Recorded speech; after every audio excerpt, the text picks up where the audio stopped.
Hey gang, it's Bryan from FXBilliards. Today, I'm going to teach you how to jump a cue ball.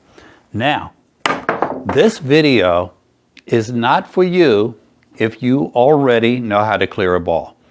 And let's say you can clear a ball 12 inches away 90% of the time. Anything less than that, you're not shooting the shot. If you are scooping the ball by hitting it under the ball like that, you're in for a rude awakening. Not only is that not a legal shot, but it really makes you look bad when experienced or informed players are watching you play. So today I'm going to show you how to shoot a legal jump shot, get the ball in the air, and clear an object ball. I saw a really good video a couple weeks ago, and the YouTuber showed everything you needed to know about jump shots. How to shoot a jump shot, how to shoot a jump shot with backspin, how to shoot a jump shot with masse, all kinds of information about jump shots. And it occurred to me after watching about half the video that a very large percentage of amateur players, a very large percentage of even APA 6s and some 7s have no idea how to even get the ball off the table. So 20 minutes of this is how you do that and this is how you do this and putting backspin on the ball really is wasted on the majority of the population. All I'm going to teach you is how to get the ball in the air, because everything else, the aiming, the backspin, the side spin, the masse, all of that will come later. But if you can't get the ball off the table, it doesn't do you any good. So let's go through the things you have to know in order to jump a ball. First thing you have to know is what kind of equipment to have. Most pros that you see and amateur players are going to have the right equipment. The right equipment is a jump cue. A jump cue is much shorter than a playing cue, and it is, if it's a good one, is feather light. Now, this video features the Predator Air 2 jump cue. This is what I jump with. It is outstanding. It is extremely light. The weight is actually adjustable, which makes it great. Right at the joints where you need the most reinforcement, it's all carbon fiber in here. And this Air 2 was sent to me by Predator, and it is one of the best jump cues I've ever had in my life.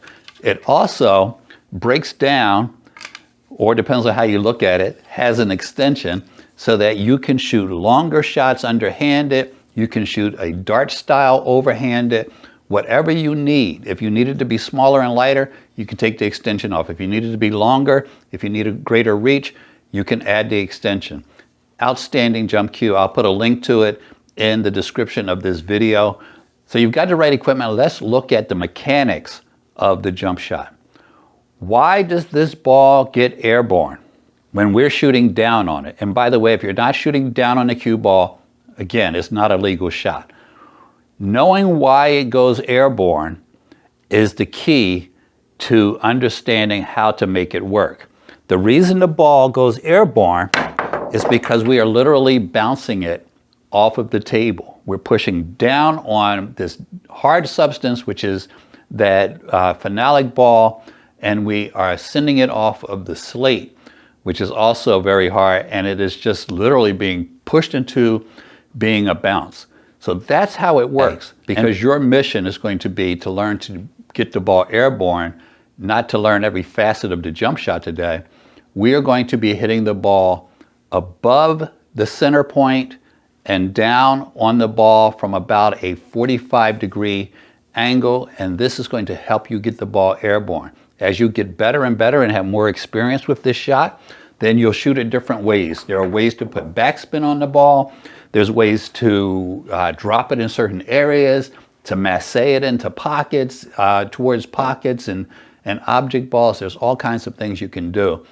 Today, we're going to talk about nothing other than the jump and how to make the jump happen, because everything else means nothing to you unless you can jump the ball. You need to understand that we want you to hit it above the center of the ball. So if this is the exact center of the object ball, I have my cue pointed in such a way that I am about a tip, sometimes more than a tip, above that ball. But if you can have your cue at a 45-degree angle, that is going to give you the most advantageous angle for jumping. You need to have, number one, a good high bridge. You want your bridge to be as high as possible. One of the things you can do if you're having trouble jumping the ball is start out with a rail bridge. The distance that the cue travels as it goes down is extremely important. You can get about a 6-inch travel range on the cue if you have a nice tall bridge and your hand is a good distance away from the cue ball, which in some cases, depending on the size of your hands, might be 2 inches from the cue ball, might be as many as 4 or 5 inches from the cue ball. But if you can get that 45-degree angle and use the entire distance, as you pull back on the shot, the tip of your cue is going all the way back to your thumb, the starting point, so that when you accelerate through the shot, you're getting the most follow through you can possibly get. The words follow through you are going to hear over and over again when it comes to jump shots, because that is the key to making the jump shot, is committing to it and following through on the shot. Let's talk about your stance and your grip.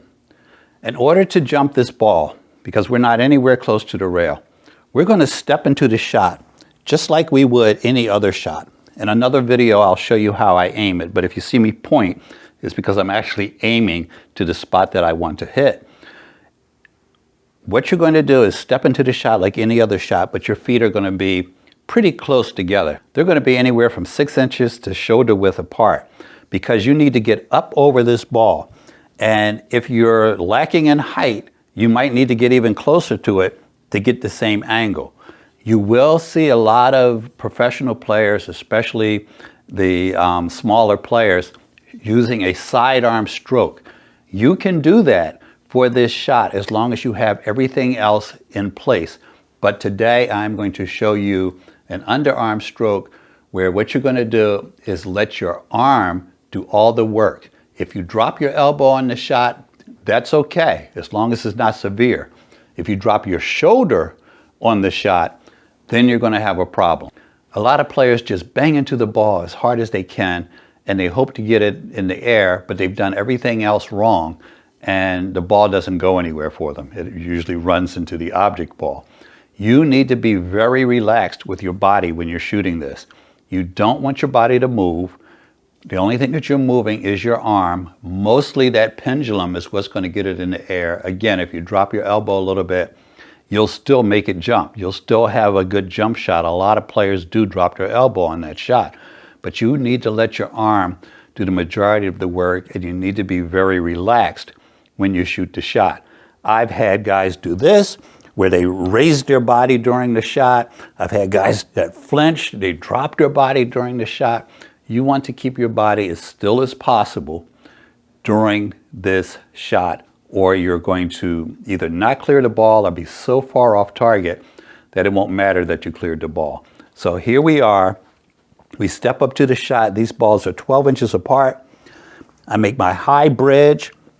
I have a very light grip. You might notice I flare my fingers out on these shots. That's me reminding myself to not grip the cue too tight. So you can have your fingers closed as long as you're only holding the cue with either 2 fingers or 3 fingers. So you've stepped into the shot, you brought your feet up to the point that you need them, you're very relaxed on this shot, and you jump the ball. It's really not that difficult a shot once you have all of these things in place. Let's look at what else you need. The other thing you need in order to develop a decent jump shot is progressive learning. What does that mean? If you watch FXBilliards, you know what it means. It means you are not going to get your air 2 jump cue, get your body in position, still, I got everything in place, I'm relaxed, I'm going to get down on the ball, and of course you're jumping it and it ends up straight in the pocket, just like Bryan showed you. That's not going to happen the first time you jump. You are going to have to develop all of these things. They're not just going to happen day one. The way you develop them is you start jumping over a piece of chalk. This is exactly how I learned to jump. You start out with a piece of chalk and you jump the chalk. It's about 12 inches away. I shoot a jump shot over the chalk and I have a successful jump. When you can do that 9, 10 times in a row, or at least 8 times out of 10, add another piece of chalk. You'll notice that that's a little bit smaller than an actual ball, so it's easier to clear than an actual ball. You chalk up, now you're jumping 2 pieces of chalk, and you're just going down the middle of the table. You don't have to put it in the pocket. Now you've jumped 2. When you can do that consistently, this is where you're now really becoming a jumper. You're going to jump through 2 balls that are almost touching. Now, why this? First off, it is a realistic jump shot. When you get to this point, you're at the point where you can shoot these jump shots in a game, because a lot of jumps that you shoot, in fact, theoretically, the majority of the jumps that you're going to shoot don't clear the top part of the ball, but part of the ball. So when you can do this and shoot between these balls, now you're a legitimate jumper.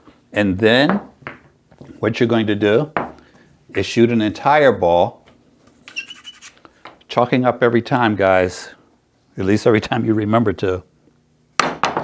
Now you shoot an entire ball and you've got the jump shot down, and then we can start talking about aiming and cutting balls in and breaking up clusters and shooting, jump bank shots and things like that.